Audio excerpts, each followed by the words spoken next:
नमस्कार, आप ABP news देख रहे हैं। मेरा नाम रोबिका लियाकत है और आज हुंकार भरने के लिए एक ऐसी आवाज आई है जो बेबाक है, जिसमें बहुत दम है, जो बेधड़क बोलती है, बेझिझक बोलती है। हुंकार भरने वाली वो महिला कौन है, वो एक्ट्रेस कौन है? मैं सिर्फ एक लाइन बोलूंगी, आप समझ जाएंगे। चूड़ियां बोले ना बोले, लेकिन ये कंगना बहुत बोलती है। मेरे साथ कंगना रनौत है और आप जानते हैं कि हिंदुस्तान में धारावाहिक की जो शानदार धारा बही है, उसका आगाज अगर किसी ने किया है, उसकी मास्ट्रो क्वीन जो कोई है तो वो एकता कपूर, वो भी उनके साथ है। दो बोल्ड लेडीज इस वक्त यहाँ एबीपी न्यूज की स्क्रीन पर आपको दिखाई दे रहे हैं और दोनों साथ आई है तो कुछ नया लाई होंगी, और वो नया है लॉकअप। लॉकअप क्यों कंगना? देखिए, मेरे लिए तो एक नई शुरुआत है। डिजिटल पे मेरा डेब्यू हो रहा है और एकता जी, जैसे आपने कहा, फिल्मों के साथ ही नहीं बहुत ज्यादा सफलता इनको मिली है, जबकि ये टीवी पे इन्होंने जो क्रांति लाई है वो हम सब जानते हैं। और ये डिजिटल में भी अब इन्होंने बहुत ज्यादा रेवोल्यूशनरी काम किया है। और जो रियलिटी शोज हैं उसकी कैटेगरी में एक नया कॉन्सेप्ट लाया। घर में तो आपने सुना ही था, लोगों को बंद करते हैं और उनको वहां पे एक साथ रखा जाता है, टास्क दिए जाते हैं, गोल्स दिए जाते हैं। अब की बार जो ये हमारा पूरा सिचुएशन है, ये एक जेल है, तो लोग जेल में बंद होंगे और उसी तरह से जिस तरह से पहले उनपे एफआईआर लिखी जाएंगी, जो कि मैं लिखूंगी उनपे एफआईआर, मतलब मेरी तरफ से एफआईआर डाले जाएंगे उनपे। इतनी एफआईआर हुई तो आपने बदला लेने की ठानी? जी, मुझ पे इतने एफआईआर हुए। और ये जो हमारे कंटेस्टेंट्स हैं, ये भी कुछ न कुछ किसी न किसी लफड़ों में फंसे ही हुए हैं, लेकिन इन पर यस, सब कॉन्ट्रोवर्शियल्स हैं और उनपे एफआईआर किए जाएंगे। फिर वो जेल में आएंगे और जेल में उनको जो है, जैसे रियलिटी शो में सबके सामने एकदम खुला उनके साथ में जो भी वो करते हैं, कहते हैं, वो सब ओपन होगा। ये पूरा कॉन्सेप्ट मैम का है और इन्होंने लिखा है। मतलब डंडे और हथकड़ी की क्या जरूरत थी? इनकी तो जुबानी बहुत तेज है। अरे यार, मेरे को तो मैं आपको ये एक्चुअली कॉन्सेप्ट एक टीम, हमारे ऑल्ट की टीम का है और इसमें जरूरत कंगना जी की थी। बिकॉज अरे जेल है, जेलर से भी ऊपर अगर कोई हो सकता है वो कंगना हो सकती है। उसका पॉइंट ऑफ व्यू इतना स्ट्रांग है, उन्होंने इतना अचीव किया अपनी लाइफ में, वो कह भी सकती हैं क्योंकि उन्होंने देखा है। She is worn her wounds and her traumas as a badges. तो इनको पूरा हक है 16 सेलिब्रिटीज को अपने जेल में डालने का और उनसे सवाल करने का। तो एक क्रेडिबिलिटी भी है, एक कंट्रोवर्सी भी है और एक बैड गिरी भी है। बैड गिरी आपके लॉकअप में किस किस को आप डालने वाली है? ये मुझे पता आप नहीं बताएंगी रोबिका, इट्स अ सरप्राइज आप कह सकती हैं, है ना? हाँ, ये मैं समझ गई, लेकिन इतना मैं आपको मौका दे देती हूँ। लेकिन अगर आपको मौका मिलता, राजनीति में से किसको लॉकअप में डालती? पॉलिटिकल फिगर कौन सा होता?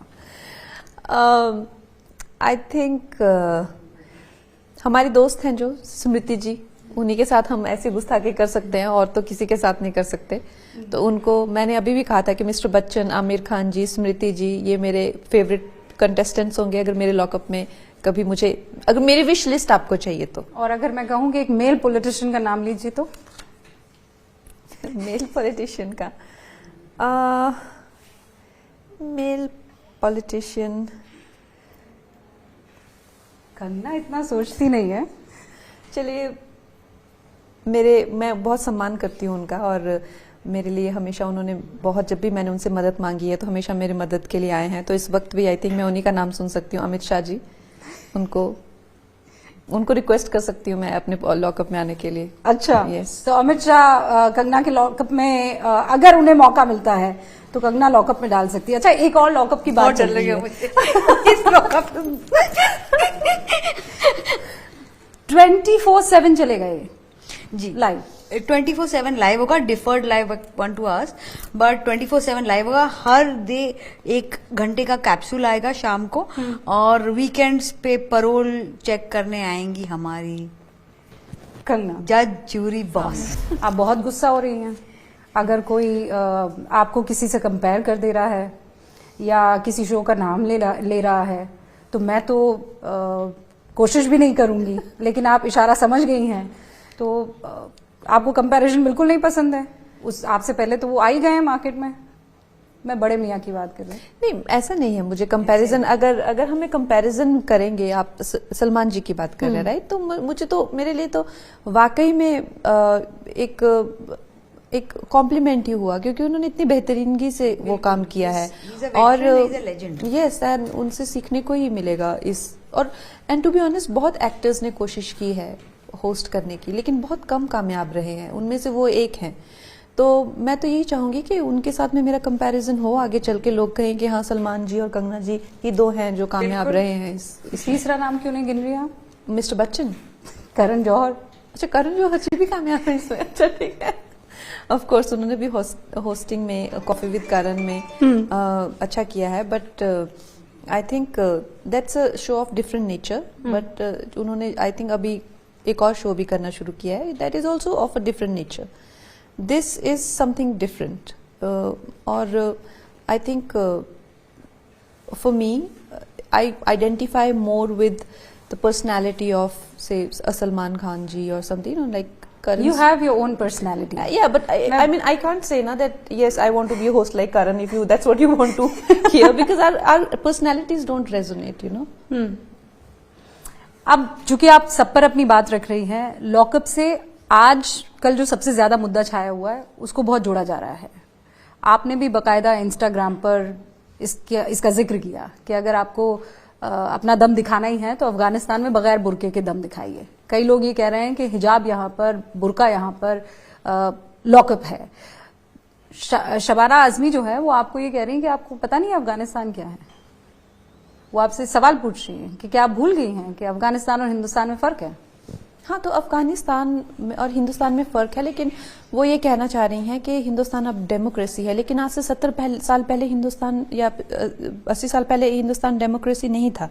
और इस बात की कोई गारंटी नहीं है कि अब इसके बाद भी जो है, अगले 70 सालों बाद भी डेमोक्रेसी ही रहे। डेमोक्रेसी की रक्षा करनी पड़ती है, आवाज उठाना पड़ती है। और ये जो गिमिक किया गया है इलेक्शंस के लिए, ये जो बुरखा का गिमिक किया गया है, इसके रेपरकशंस क्या हो रहे हैं कि अभी कश्मीर में एक टॉपर लड़की पे को जान से मार देने की धमकी दी जा रही है। उसकी जिंदगी नरक बना दी गई है बिल्कुल। उसके पीछे लोग पड़ गए हैं कि क्यों वो बुरखा नहीं पहनती है, बिकॉज अधिकतर जो लड़कियां हैं, अधिकतर जो बच्चे हैं जो स्कूल जाते हैं, उनको ये कन्वीनियंट भी नहीं हो सकता है और उनकी अपनी मर्जी भी है। आप उनको भी, उनकी शिक्षा भी प्रभावित कर रहे हैं, आप उनकी सिक्योरिटी, उनकी, और दूसरी ये सब बातें कि लड़कियों के रेप होते हैं जब वो बुरखा नहीं पहनती। इससे आप ना कि सिर्फ मुस्लिम लड़कियां, हिंदू लड़कियां, सबकी जिंदगी बर्बाद कर रहे हैं। इस तरह की बातें जो समाज में हो रही हैं, सबको आप टारगेट बना रहे हैं।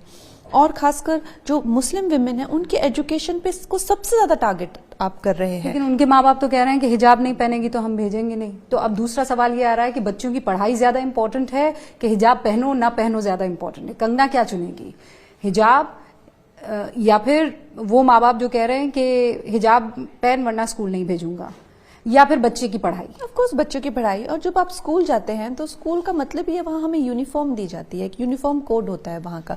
तो उसका मतलब ही ये होता है कि आप जब स्कूल का दुपट्टा लेके आते हैं तो आप ये नहीं कि आप जय माता जी का दुपट्टा पहन के आ जाइए वहां पे, या जब आप स्कूल का आपको जो कोड होता है, it should be the same for everybody. Any religious code, any religious symbol should not be propagated और promoted in schools, as simple as that.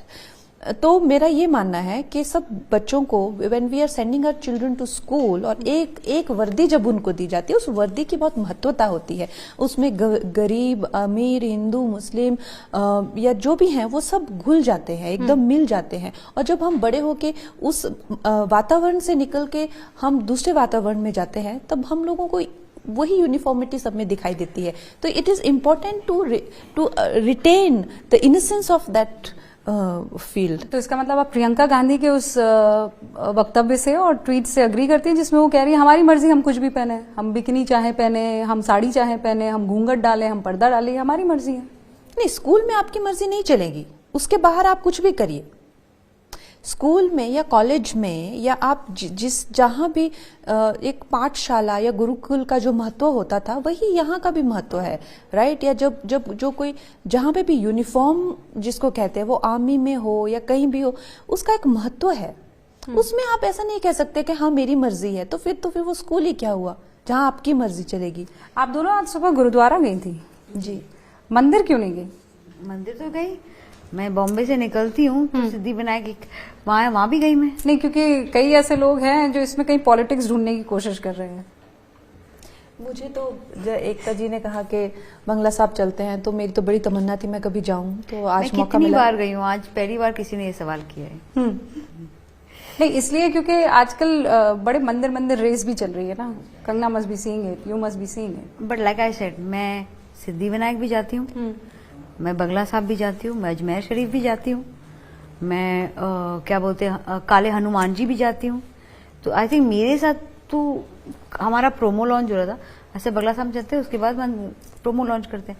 इसमें there is no need to get political. इसमें किसी तरह की कोई politics ढूंढने की बिल्कुल कोशिश नहीं। नहीं करनी है। 2 लड़कियां बाबा जी से ब्लेसिंग लेने गई हैं।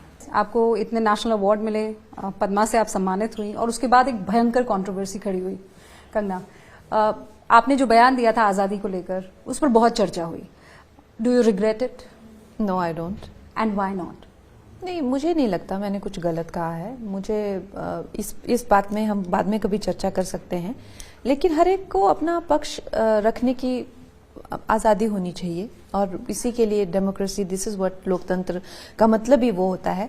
और ये जाहिर सी बात है कि बहुत ज्यादा लोग, आप जानते हैं, मेरी उस बात से अग्री करते हैं और बहुत सारे लोग डिसअग्री करते हैं, लेकिन एक सोसाइटी में दोनों पक्ष होने चाहिए। जैसे महात्मा गांधी के भी फॉलोअर्स होने चाहिए और नेता सुभाष चंद्र बोस जी के भी होने चाहिए। ऐसा नहीं कि सारे गांधी जी के ही होने चाहिए, नेताजी का कोई होना नहीं चाहिए, नहीं तो उनके मुंह भी सिल दिए जाएंगे, उनके गले भी घोंट दिए जाएंगे और उनको फांसी पर लटका दिया जाएगा। This is not democracy.